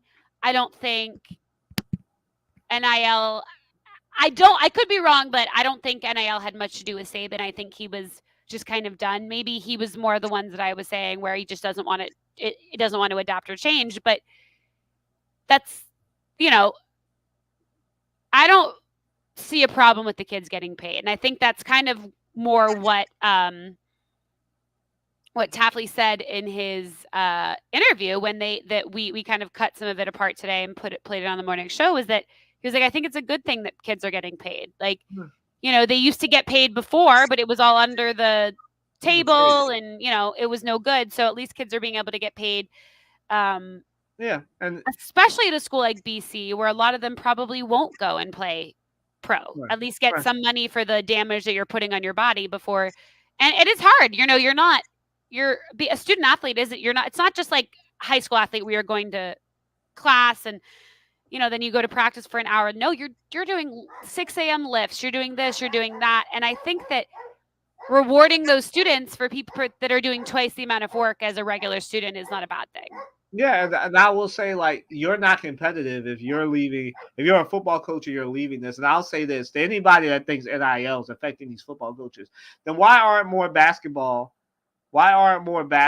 coaches leaving? Because, like, to me, I think it's harder to keep recruiting basketball players than it is to keep recruiting football players. Because, I mean, again, I've never been recruited to play football, but, like, you as a football, it seems like, I played the closest I've gotten is playing the NCAA college football game. But it seems like when I was recruiting, the formula is like I have multiple 5 stars, I get a couple 4 stars, I get a couple 3 stars. I balance this out with 2 stars and 1 star so I can take a flyer on. But I'm really just relying on the 5 stars and the 4 stars, some transfers maybe, and the 3 stars to really fill out my roster, right? Whereas in basketball, I got to keep replenishing because, they have the one and done rule. Obviously, in football, you get 2 years before you can leave. So like I think that it's hard. I think that if NIL was really affecting this, we'd see a mass exodus of basketball coaches to the NBA. And since we don't see that, I just think a lot of these college football coaches are just taking the upgrade and being like, oh, it doesn't matter that I'll make more money in college football than I will in the NFL. I want a chance and to get a chance at coaching opportunities in the Super Bowl ring. This is what Jim Harbaugh said. Like the national championship was nice, but I want a Super I Bowl. want a Super Bowl, right? Yeah. The only difference I'll say with that is that I believe truly that for the difference between college basketball and college football is I feel like college basketball, the coaches are so important, whereas in the NBA, it's so much of a players' league that sometimes I think the coaches can get you're coaching men rather than and not that they aren't men in college, but they're young and they're still learning and Right. they still rely on their coach. Where I think sometimes in the NBA, the players seem to think that they know better than the coach sometimes, and I think that a lot of coaches don't want to. Like I think Dan Hurley would be a terrible NBA coach. He's a perfect high or college coach. I think he'd be terrible in the NBA. Yeah. And a lot of that is like obviously you get more time in college, not much in college. In college basketball, they give you a little bit more of a rope than they do in college football, where like if you're not good, as Dino Babers found out, like having a championship, 6 years ago doesn't keep you in your job, even Yep. at Syracuse University. So like it's a crazy time in college football. It's a lot of turnover, whereas in college basketball you get a little bit more rope. So, Yep. I think that's why as well. All right, championship weekend. You want to take this? Woo! Yeah. I think both games were great. I, you know, I think I went 1 for 1. Did you go 1 for 1 too, or 2 for 2? I think I went 0 for 2 because I said Ooh, Ravens and Lions. ooh. I definitely said Chiefs. Yeah, I you think and I you. said Chiefs. Oh, I said Chiefs Lions because I said I wanted the rematch of the first game. Yeah, And I think what I said last week, I think applies. I think these teams play 100 times, each team wins 50. I think they were competitive. I don't really understand what the Ravens were doing on offense. I'm not exactly sure why. It looked Lamar, I think, has gotten so in his head about running. He doesn't want to be considered a running quarterback, but like there were times when he needed to take off and he he did mostly, but yeah, he missed some. stutter stepped a few times. Yeah, I mean, Zay Flowers talking about that yeah. uh That rule. taunting call. I'm Yeah, not saying if I agree or don't agree with the taunting rule, but he did the definition textbook taunting. Like you might think that rule is stupid, fine, but you're down and you have a chance to go up or tie the game and you do that. Like yeah. I definitely agree. I think we both are. Well, you're more of a football fan than me. I like football, but it's 1B to me. 1A is basketball, but football, as far as what I like here, right? The Chiefs smoked the Ravens, and obviously this was over before the game really started. We had that thing. Patrick Mahomes and Travis Kelsey were on Morgan's least favorite show, Pat McAfee, yesterday. Uh, you know, I don't really mind it. I don't watch it, so like I don't really have an opinion of it. But like they were saying like how they were talking about the video that I'm sure Morgan cut up this week of him and Mahomes getting into it with the best kicker alive right now, Justin Tucker, because he was kicking and they wanted to throw, and according to Travis Kelsey and Mahomes, you know. Excuse my French here, but this is what he said. He said, Tucker was being a little dick about it, and I don't really know because we weren't on. I wasn't at that game. Morgan, I don't think you were traveling at this game either, so we don't really no. know. We only know what the video shows, Yeah, and I it mean looks I've and never it looks really seen that before, that kind right. of confrontation, Yeah, but so I'm wondering if like it was a miscommunication from like the team side of it, not like cuz like why was he warming up there? Like I don't yeah. really I think understand. he usually warms up there. And I guess he was on their side of the thing.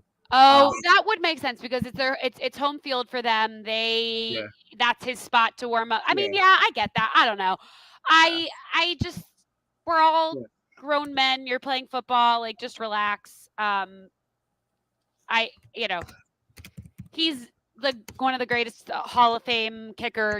He's great, and I think that there's two other Hall of Famers that are complaining about it. I think it's just ridiculous. yeah, yeah. And I Um, think yeah, I agree with you. And I think that as far as this game, it was over before it started because like, we were just talking about coaching, right? Coaching matters in all sports.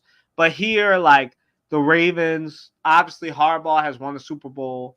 But like this is a case of like the Ravens just didn't have those championship players, right? I yeah, don't think they yep, had many Super Bowl winners on their active roster as far as players. And the Chiefs got in their heads. The Ravens started falling apart. They started getting penalties, started getting chippy.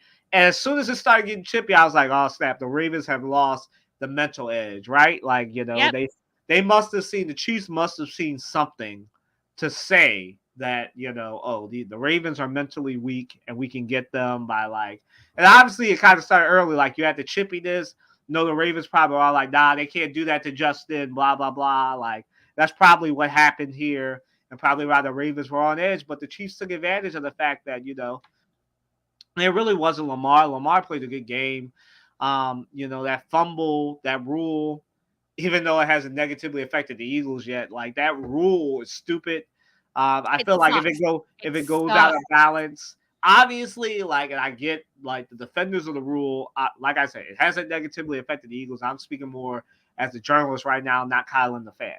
Kylan the fan says, "Well, hold on to the ball." Kylan the reporter is saying, well, it is a stupid rule because it shouldn't be an automatic touchback if you lose the ball. Because any other time, if it goes out of balance, the team that fumbles keeps the ball. Yeah, So I I why is think that not the case? you can't have it both ways, you know what I Yeah, mean? You can't have the other team get the ball and it goes to the 20-yard line. Like, I yeah, think fine, you want the other team to get the ball, that's fine. Put it say, Ravens fumble, don't give it to the Chiefs on the 20-yard line, give it to the Chiefs on the 1-yard line. Fine yeah, with that. Or make the Ravens take the ball back to the 20-yard line. I'm fine yeah, with that too. If they keep the ball, but they go back to the 20-yard line. I'm yeah, fine with both of those, but having both teams get it is yeah. stupid.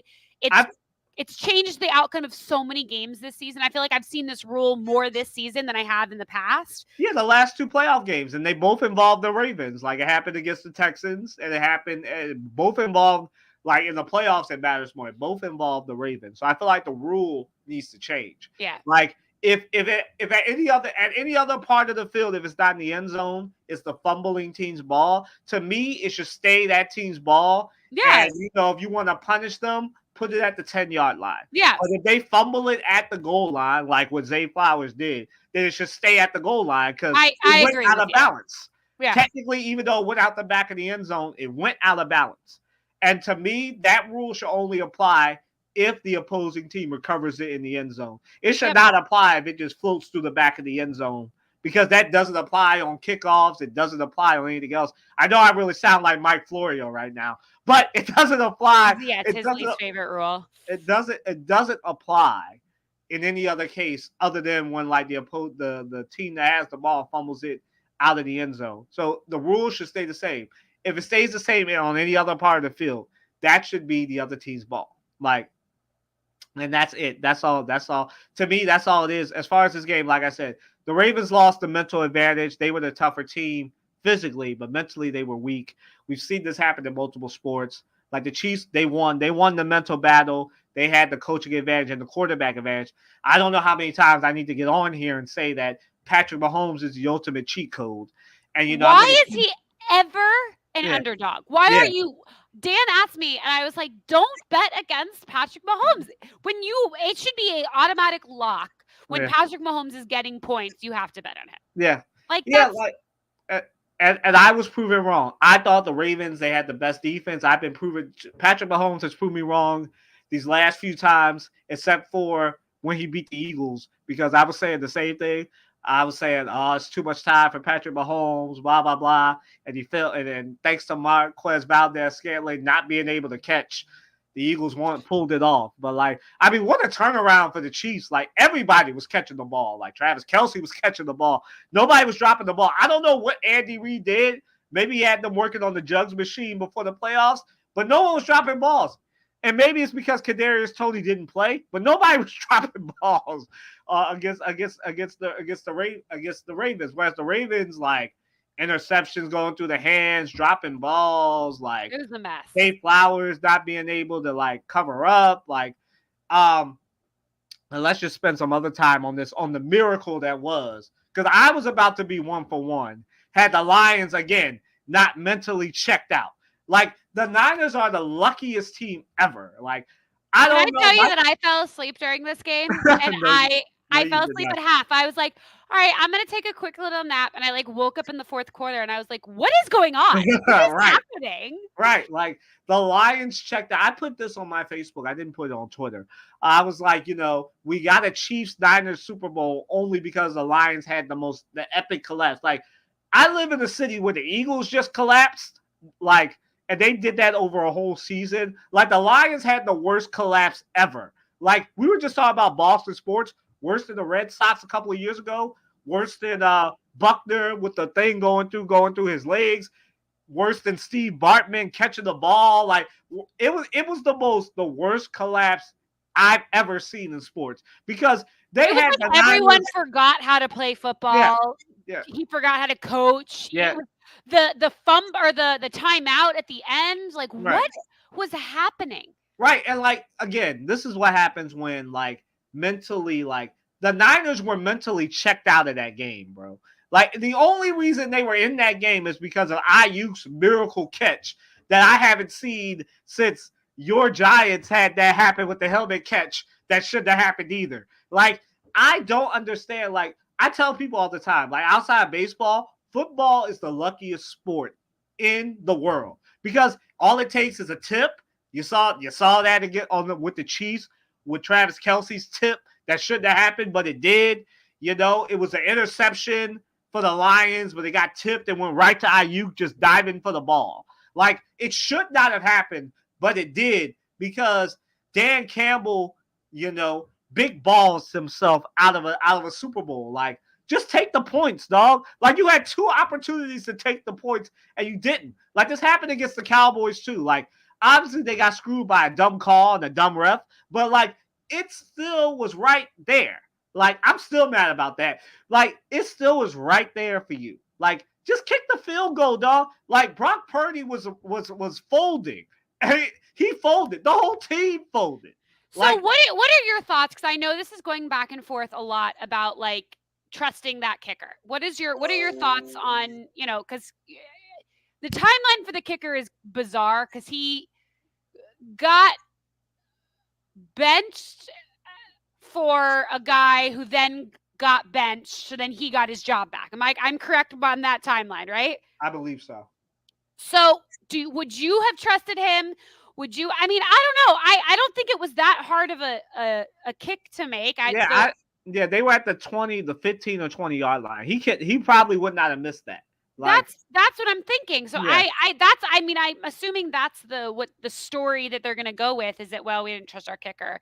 But like Yeah, I don't know. It doesn't seem to make a lot of sense to me. yeah, I feel like this. Like I could excuse going for it on fourth down the first time. But the second time where it's just a 3-point game, you can tie it. Like even though the Niners are at home, like I said, you were running through them like they weren't there anyway. And like if you're the Chiefs, you know now how to beat the Niners. Like you just run Isaiah Pacheco right through there. Obviously, like I said, a lot of my analysis was coming true against the Niners. Like, because what were the Lions doing? They were taking Sam Laporta and going right through the middle, Yep. taking Reynolds, going right through the middle, because Dre Greenlaw and them are not good. Like Yeah. the Niners reporters, the Niners fans are lying to you when they tell you they have the best linebackers. We've seen evidence of this. The Packers did it to them. The Lions did it to them. You think the Chiefs aren't going to do it to him? Like I might be tipping my hand here, but like I'm through. I'm not gonna bet against Patrick Mahomes anymore. Patrick Mahomes, Brock Purdy. I'm going with Patrick Mahomes. So I just feel like the Niners do not have it like for the Chiefs, but here they had it for the Lions. Dan Campbell and them folded. It was kind of like, to give y'all a visual, if you're not a big football fan, if any of y'all have seen 8 Mile, this upset would have been like if Clarence beat Eminem's character in the, like if the rap battle was the reverse, right? If Eminem was up, he was killing Clarence, Uh, just dropped a lie, like, and you came from a good marriage, and then he gave it back to Clarence, and yeah, like you're Clarence not came and wrong. You're not talked about wrong. how much he was trailer park trash, and be like this. And I don't think anything is more of an indictment of the Niners fan base, like that was in that stadium, than like George Kittle being like, they had us in the first half and no one got it. Like I'm That like, was the first half. I'm not gonna lie. That was the first half. I was like, I'm just like, dang, San Fran is more gentrified than I thought it was. Because how nobody got that? Like the announcers didn't get it. No one got it. no one got it. I'm like, I'm all like guys. that. I'm all like, dang, bro. I didn't know. I was like, I didn't know George Kittle was the blackest person on this team. Apparently, it's just crazy. But yeah, like the Niners pulled off a miracle. We'll see what happens next week. Stay tuned the next week for our full Super Bowl preview. Yes. But to this question, and we can be short with this, who's more likely to make it back to their conference championship game next year? The Lions or the Ravens? Who you think? The Lions. The Lions. I think Yeah, the they Lions. We talked about this. I don't know what your analysis of this is, but for me, like the Lions are keeping their coordinators, or we don't know about Aaron Glenn yet. But Ben Johnson is staying. We'll see about Aaron Glenn as their DC. But I think that like the Lions have a better chance because they're in that weak division that is the NFC North, where all they have to do is compete with Kirk Cousins, and Jordan Love. Jordan Love is coming. I don't want to be disrespectful. I said this a few weeks ago. Like, for all intents and purposes, it probably should have been the Packers and Lions, but like, the Packers folded too. They just waited for the quarterback to fold. But like, Jordan Love is coming. Like the Packers are coming. Like, it'll be the Lions and the Packers going through for the next 10 years in that division or whatever. But like, yeah, the Lions I think have a better chance. This is no knock on the Ravens. They have Lamar. But they've already lost their DC. They're losing Eric DeCosta. We will see. The Ravens will be back. They still have Ozzie Newsome. He knows how to pick them. But I just feel like the Lions have a better chance because they're in the NFC North. And really all their competition is in the NFC East with the Eagles and Cowboys and the NFC West. So everything is like concentrated in like really two divisions, the NFC West and the NFC East. And then like you just have the NFC North that's just like, oh guys, don't we're not there. We're not going to come at y'all until the playoffs. So, the Lions have a better chance to me. I agree. I think that they, with everything involved, and I don't know, it just, the Ravens to me, kind of like you said, they just feel like this was the year. There was no injuries, everybody was healthy, and they still blew it. Yeah, KC was down. The Bengals, like, you'll never get another year where the Bengals are down. Maybe the Bills are out. Bills are out. All of it. The Chiefs are down, and honestly, we haven't talked about this enough. But I'm very surprised that the Bills coach, still has a job because I swore he was going to get fired. I think he literally has a job because Josh Allen was like, I want him to stay. Honestly, Yeah. I think if Josh Allen was like, I want him to leave, they'd be like, all right. Yeah, probably.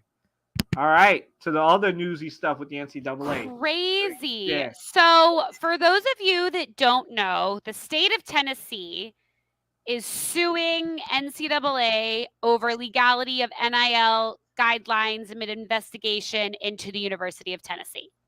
Right. And do you want to break that? So let's break that down a little bit. Yeah. So do you want to go? Yeah. So for those of you that don't know, like, the NCAA obviously is like in like PR damage control right now because they're trying to stave off federal regulation of NIL, right? Because they want to keep the dictatorial power of being able to investigate whatever school they see fit that's violating the looseness that is NIL. So this all stems from a Tennessee football player who now I think is at Alabama right now, and I think he might be leaving Alabama. I think is a defensive end. This all stems from a private jet ride um, from wherever he was to Knoxville, Tennessee. And again, like it's the South, so it's God, guns, and football. So like it's so he came to Knoxville, got some NIL, had a big ass NIL package. Like something that probably would make the Sanders family blush. Had a big NIL package with a lot of money, a lot of stuff. I think he went to either Georgia, Alabama instead. And so whatever happened now, the NCAA got wind of it, and like they're now investigating the football team. I believe the men's and women's basketball program as well.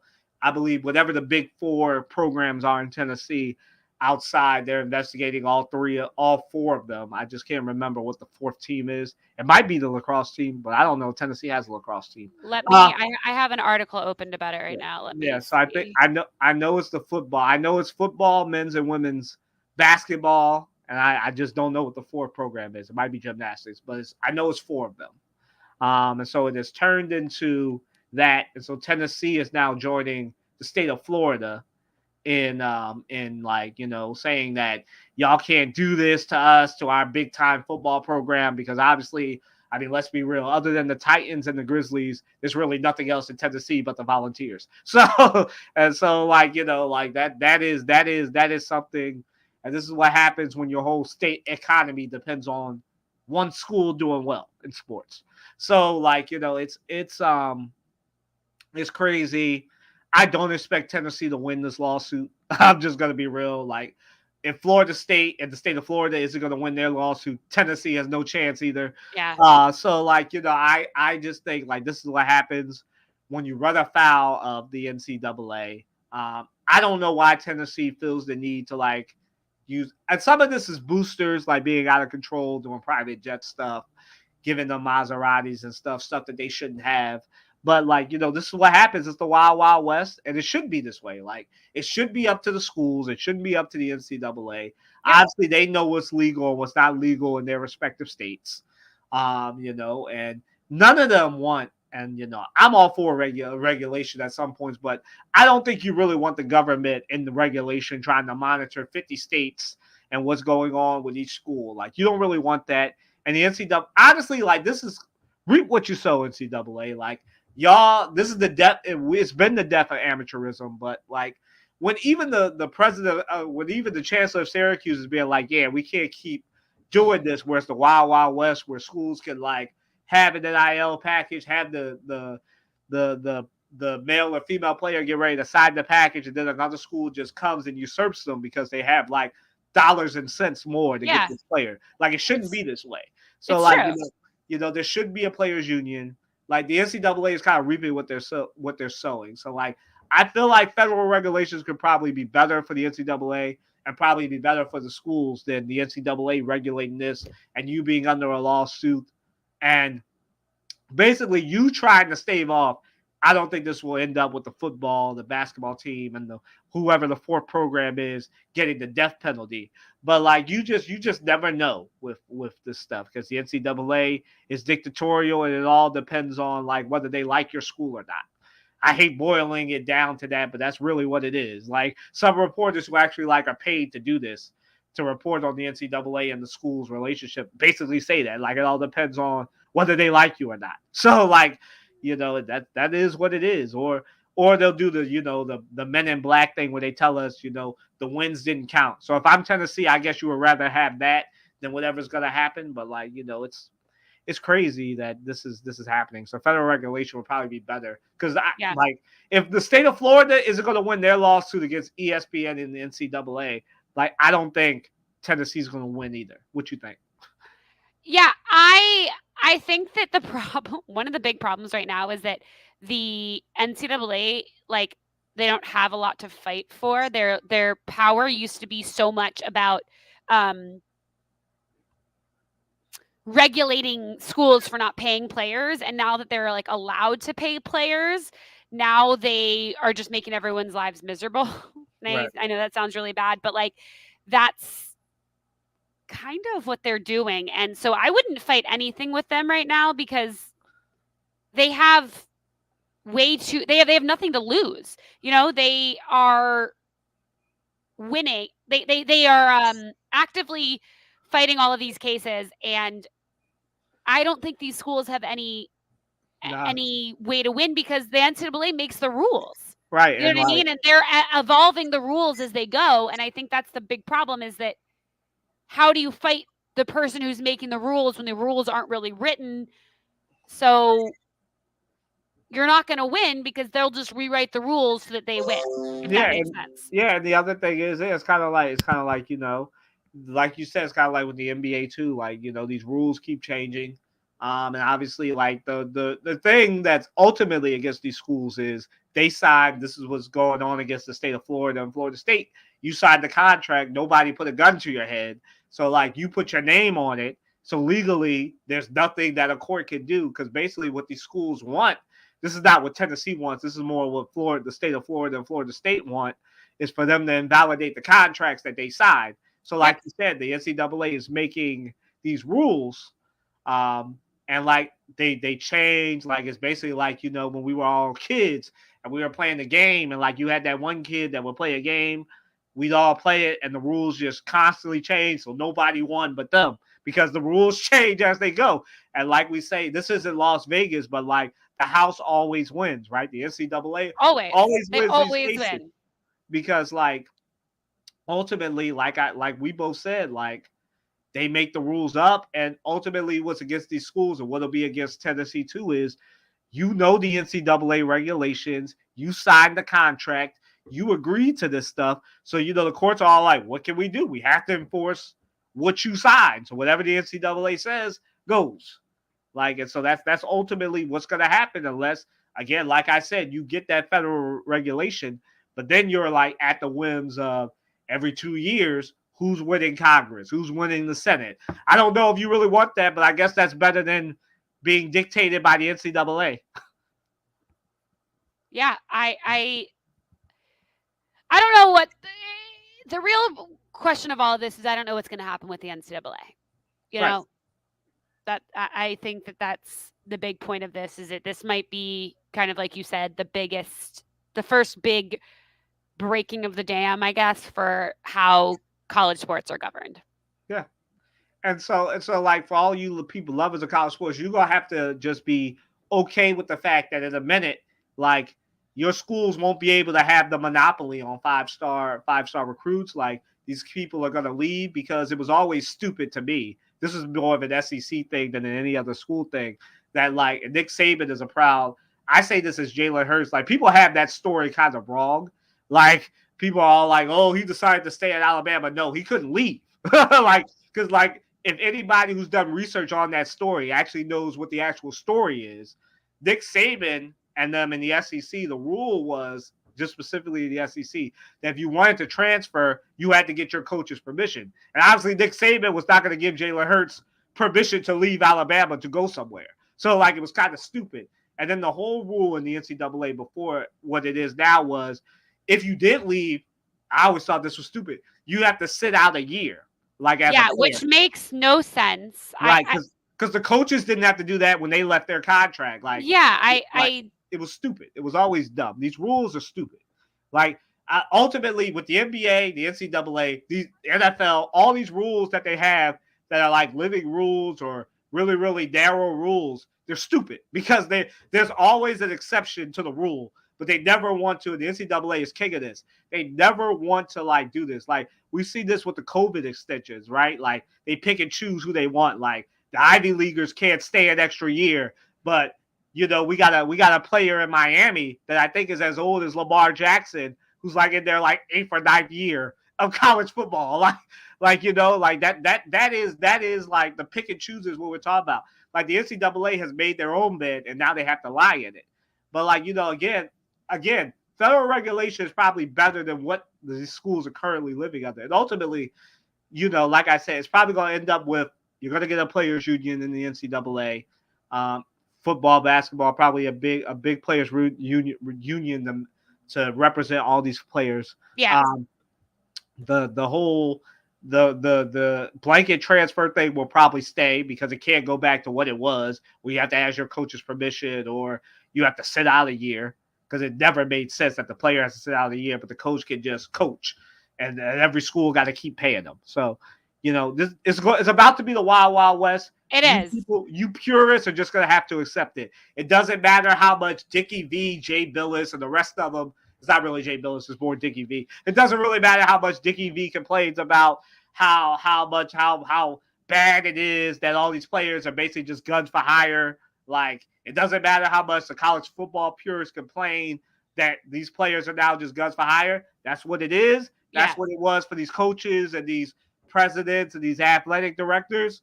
That's what it is. Like, it never made sense because me and you could leave a school, no permission needed, no nothing. We just had to transfer and keep it moving. But these students got to ask their coaches permission to leave. Like, Yeah. what sense does that make?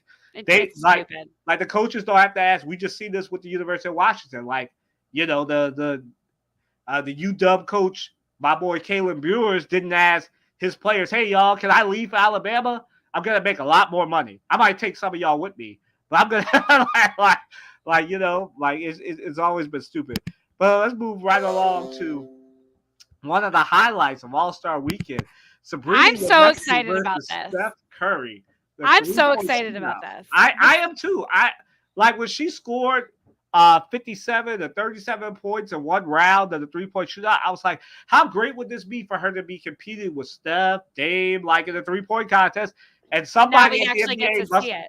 must have had a bug in my house, because now it's happening. So, like, Sabrina accepted Stephen Curry's invitation to come and have a 3-point shootout with them. Now, I don't know if this is replacing the 3-point contest. The NBA hasn't said.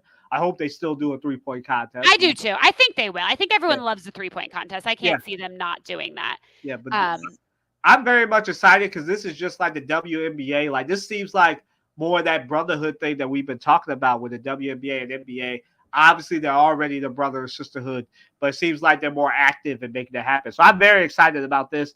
I don't think that, because of Steph Curry is the greatest shooter ever. Like, that Sabrina will be competitive, but I don't think she'll win this. But if she does, it's great, because either way, it's a promotion for the WNBA. It's all one big promotion for the WNBA. So I'm so yes, excited for it's gonna be them. awesome. Yeah, and I can't wait for it in Indiana.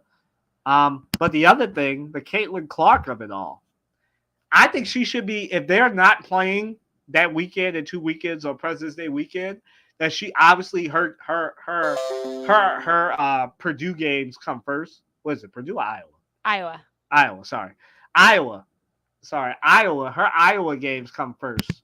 But if they're not playing, they need to find a way to get her there.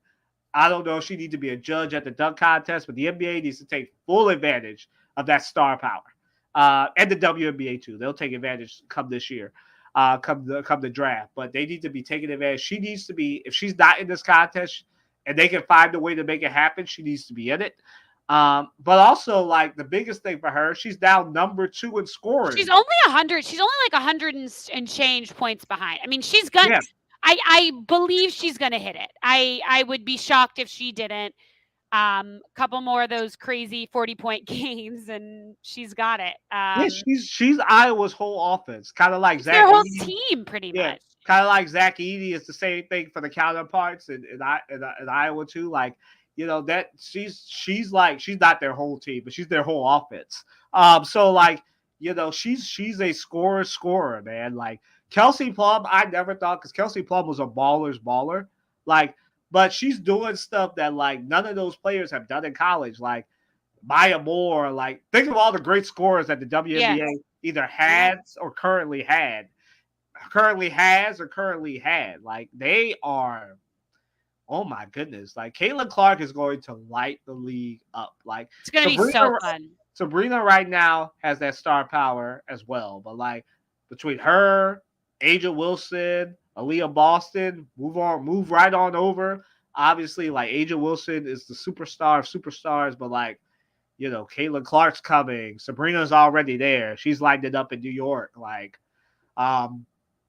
Paige Becker's next year. Like, it's about to be lit It's Ozzy gonna be Fudd in so another fun. year. It's It's gonna be about to so be these fun. next 3 years for like the WNBA is about to be lit. They're about to get the stars. Like they already got Aaliyah Boston, already got Asia Wilson. I don't think I've seen this much star power in the WNBA in a while. So like I I'm know. so excited for the WNBA and for their players.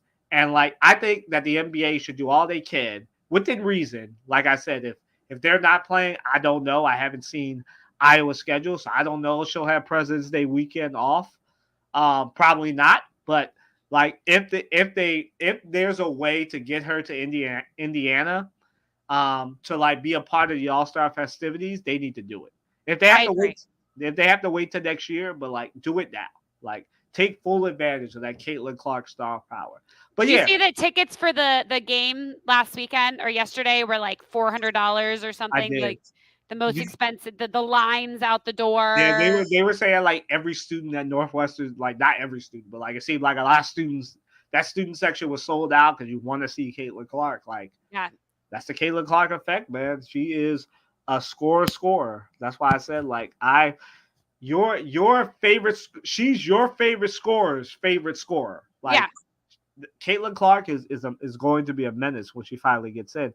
But the next thing before we get to our favorite segment, best team in college basketball, men's or women's. You want to take this?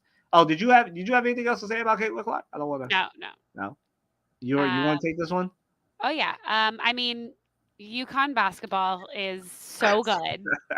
They won the national championship handedly last year, and January was a disaster. They are out here fighting. They are out here, and okay. Uh, am I gonna say? I'm gonna save this for my he's not him. Never mind. But I have two.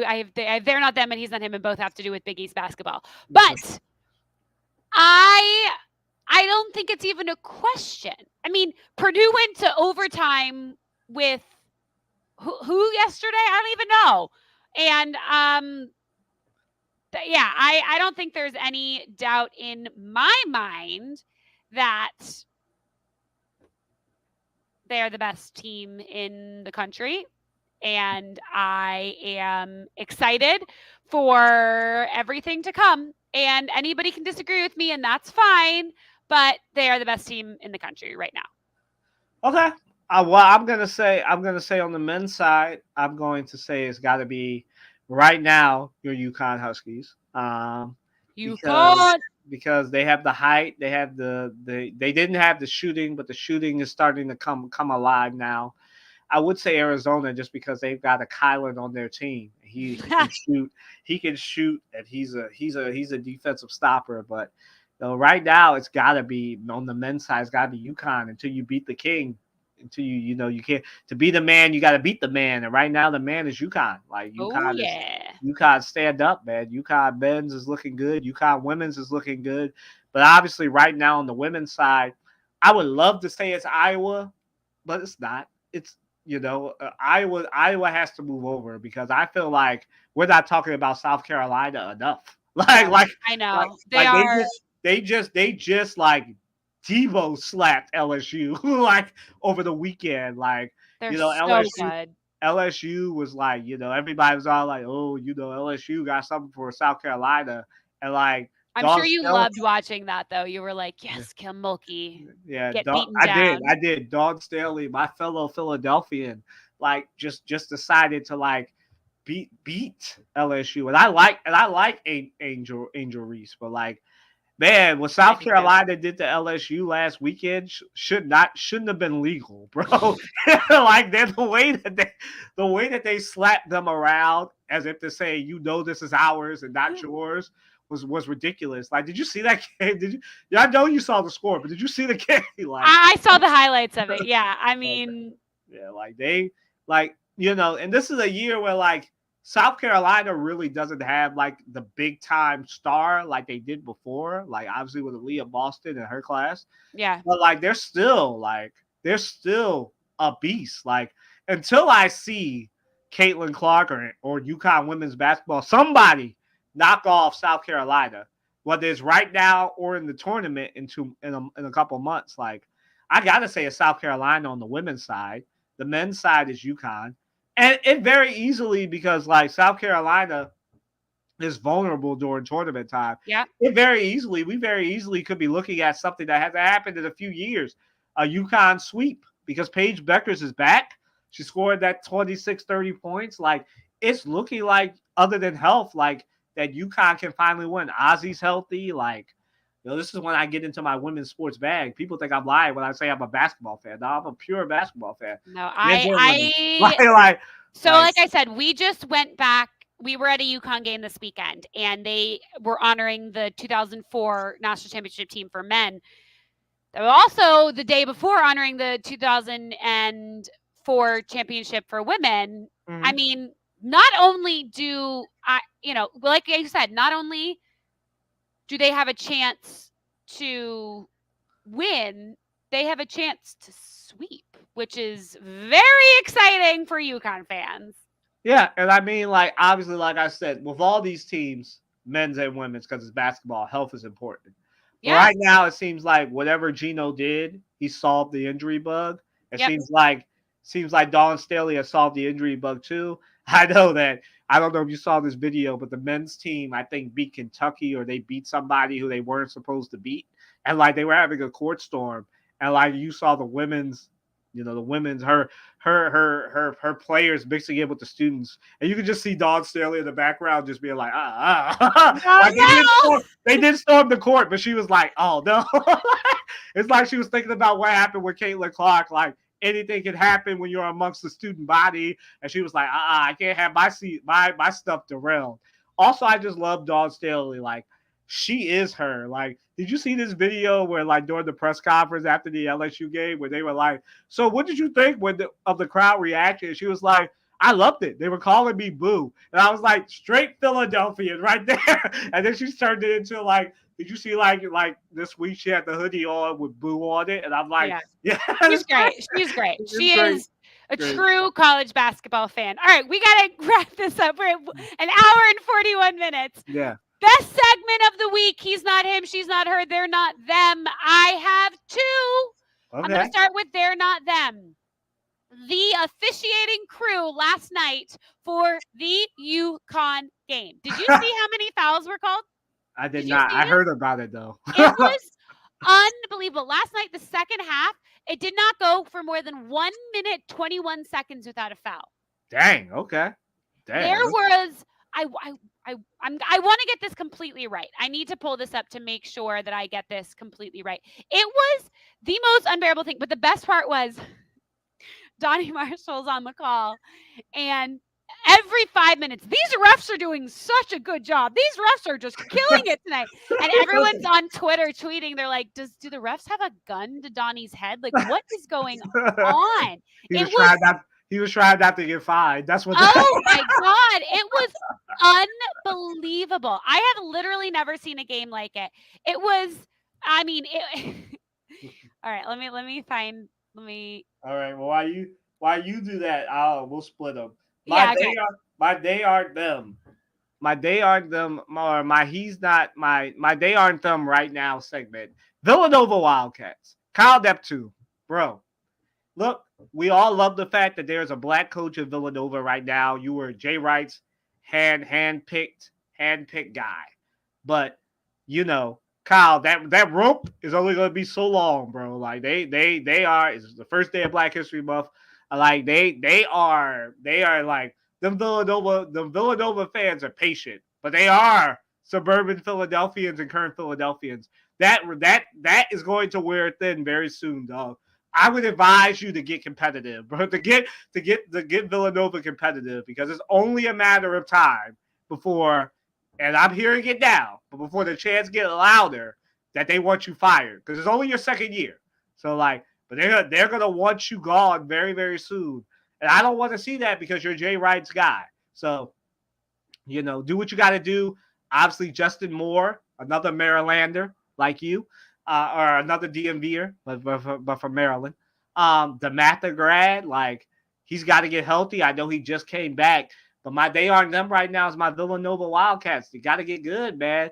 Right now, y'all in danger of not making the tournament, and I don't think you really want that. You out here losing to Butler. I mean, there's some excuse losing to Marquette, but losing to Butler losing to UConn as a buzzer beater, that's excusable. But Butler, and you had the lead, Butler.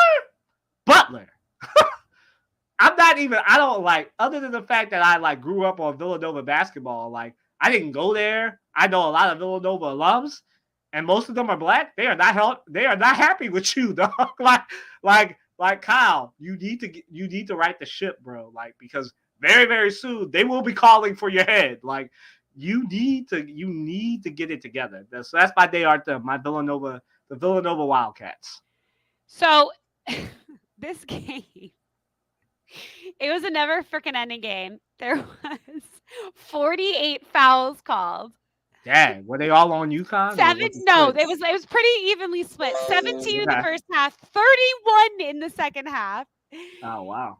The average time without a foul was 67 seconds. Dang. Dang, that's like a football game. It Okay. was unbelievable. It was so the game was so long. The game it was like over 3 hours.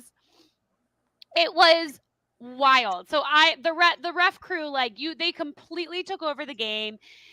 It was like 10:30 and there was like 7 minutes left in the game. The game started at 8:45 and it was like what is happening? Yeah. Um it was Yeah. crazy. Yeah. So my second they're not them is Ed Cooley. I don't know if you've seen all this stuff with the Providence doc and I all the didn't. I saw that the line was out the door for the Georgetown game over the weekend. yeah. I think So Georgetown won, right? yeah, so there was a documentary on Ed Cooley's history at Providence, his move to Georgetown, like kind of the ensuing um, fallout that happened. Mm-hmm. So then that kind of dropped as soon as he came back. And Ed Cooley, I guess it's not really as much I have an issue with him, but like everything that was surrounding it. Um, I don't know how much you follow like Barstool or anything, but he Your opinion of Pat McAfee is my opinion of Barstool. yeah, yeah. So they got all involved in it and it was just like it was insane. And then they tried to come back and say um that there was some like allegations towards the end of Ed Cooley about him cheating on his wife and all this stuff again allegations and it was this like anonymous documentary style thing and they're trying to sue the documentary guy but no one knows his name and it's pretty funny. You should look it up if you can still find it. Well, I'm definitely. It was on YouTube for a while, but it got taken down. But yeah, Wow, I'm it was sure. a mess. And of course, him coming back to Providence was a whole ordeal. So that's my he's not him, but it was a definitely an entertaining situation nonetheless. All right. My he's not really is they aren't them. But my they aren't them.